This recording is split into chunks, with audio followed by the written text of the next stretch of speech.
And welcome back to Capitol Tonight. It was just a few weeks ago that Governor Andrew Cuomo hosted the, quote, Open for Business Forum, and he announced a $400 million tax incentive that would give money to IBM and Intel and several other high-stakes financial firms. At the time, the governor said that the tax breaks would lead to more than $4 billion worth of economic development in this state. My next guests called those kinds of incentives corporate welfare. And today, they were in the highest court in the land, arguing that these are just not bad policy decisions, they are illegal. Jim Ostrowski is the attorney in the case of Bordeleau versus the state of New York. We're also joined by Mr. Bordeleau himself, Lee Bordeleau. He is the lead plaintiff. Welcome. Thank you. Thank you for being here. So, how did it go? Hard to predict a court, but we thought it went well. There were a number of skeptical questions of the state's attorney, and I think fewer when I stood up. So, we're optimistic, but you can never predict what a court's going to do based on oral argument. Yeah, I just want to ask you, I mean, if this goes in the way, it would be a significant watershed decision if this goes in the way that you would hope that it would. Because the state would be barred from giving away these sorts of incentives that the Cuomo administration and governors before him, many, say is necessary to build economic development in this state. You're from Western New York. Western New York needs a shot in the arm very badly. Western New York needs lower taxes and less regulation. Giving money to politically favored businesses puts other politically non-favored businesses at a disadvantage. And the Constitution was written the way it was written for a reason, to make sure that this sort of thing didn't happen.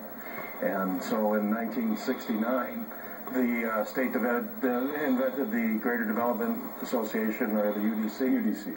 And they're trying to do an end around the Constitution. It's never been challenged. Jim and I spoke 4 or 5 years ago about this, and we decided to challenge it. And actually, a lower court said no. The first time around. Threw us out, and we appealed, and the appellate division reversed them 5-0 in our favor, but with a very glowing opinion on the issues. Can you just recap that? Well, there's 3 key issues in the case. One is there's a ban on gifts and grants. Can that be evaded because it's for economic development? The court said no. Can they launder the money through an authority? And the court said no. And then the last issue is, well, is there some sort of consideration here? IBM promises to create a seasonal landscaping job in exchange for $1 billion. Is that technically consideration that takes it out of being a gift? The court rejected the state's view that as a matter of law, there was consideration. But there's a lot of open area on that, and we're hoping that Court of Appeals will actually explain a little more detail how they view that issue, because that may decide the whole case. Okay, so Lee, do you imagine, assuming that this was found in your favor, do you imagine a system in which there are no incentives at all for economic development? Zero. Yeah. I imagine that. And because your hope is that the money would be used for property tax relief, for example. Property tax right? relief, you lure companies here with a good business environment, less regulation, less taxes. Okay, but that takes time, right? So aren't you worried that in the interim, say that this is decided and it changes state policy dramatically, in the interim, while this money ostensibly goes for property tax relief and less regulation, et cetera, you've got a dead period where there aren't any jobs. There's like a massive exodus of jobs from New York. There was a dead period before 1969. The fact is that states across the country have similar language in their constitutions and charters. And what I believe is if we win this case, other groups such as ours, and they're out there, and they've tried cases like this and lost, that maybe if we win this, that we've cracked the code. And so states will have to compete not with cash grants, not with any gifts, but compete on a competitive basis. We're not just talking actually about economic development money that the governor controls. You're also talking about, this is best known by a shorthand as the pork lawsuit, right? Is that what actually spurred it all, was the legislative grants, if you will, that are giving it out? Yeah, really, we were looking at Bass Pro for a number of years, and there was never a deal, so we couldn't sue. And then Lee called me up and said, what about the Hyatt? And I said, well, we may be able to go after it. And the Hyatt was getting money, I think, directly in the state budget, but they funnel it through the UDC. We call it money laundering, and the fellow who owns the Hyatt gives a lot of money to politicians, and that's the sort of political corruption angle, which was also of concern in the 19th century.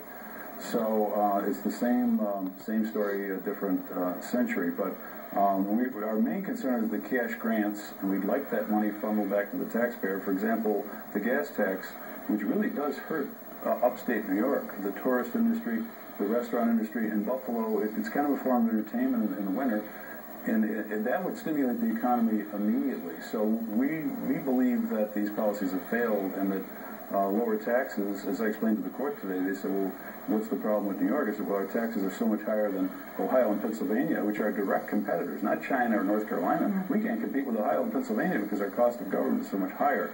That's what we have to deal with to stimulate the economy. Are you, just curious, are you doing this pro bono? Is that how that's working? No, I'm being paid a modest amount of money. People pooled their money together.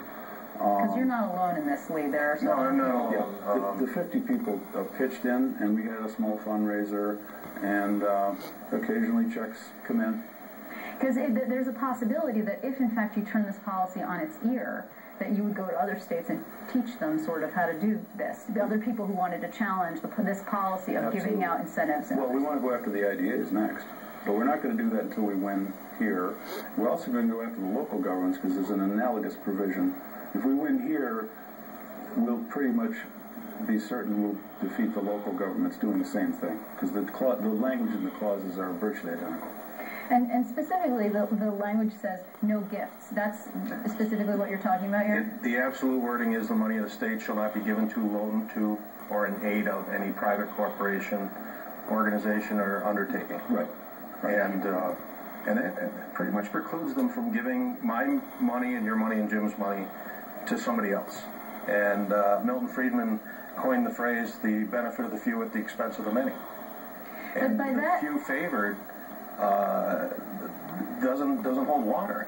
But by that token, I mean, you're a libertarian, are you not? Or is it just from a political ideology? Yeah. Oh, you too, Jim, is that right? Yeah. Okay, so but by that thought, you're talking about small government, itty-bitty government only, then you're saying, would that mean no social programs? No, all that you believe this? No, the social programs are allowed under the Constitution. Right. This is not allowed under the plain language of the New York State Constitution. So it's the pure giving of money, not the spending of money by government to benefit citizens. There's exceptions, and we're not contesting the exceptions as a matter of law. But there's no exception for business, and that was the original emphasis, and that's where most of the money is. So that's where we're going after first. In one of the briefs, the state briefs, said that the figure was $4.6 billion that we were interrupting. And that was 2 years ago. So, is it $6 billion today? Is that 3 or 4 or 5% of the state budget? Well, and is that legislative and executive spending, or that's the state's figure? Just their figure. I mean, I don't think anybody could actually do the math and come up with a number. The state controller's office has done studies on these grants and all the industrial development activities, and found that it really isn't effective. We don't care whether it's effective or not. What I'm concerned with was when I read the language of the Constitution, and I said to Jim, that's pretty plain. Certainly we have seen IDAs, for example, and there's been a lot of stories. I mean, former Assemblyman Brodsky, for example, has been going after them for some time for corruption in the IDAs, plus the Empire Zones program. I mean, lots of reports about problems there. Unfortunately, we're almost out of time, and before I let you go, I want to ask you, were you surprised that the state's highest court took this case? No, there's so much money at stake, and as you say, so many important projects, that inevitably they were going to get this case, and we actually consented to them getting it early, because we want to know what their answer is. Well, and it's going to be 1 to 2 months that we're expecting. 1 to 2 months, according to their published guidelines. Okay, we really can't overstate what it would mean.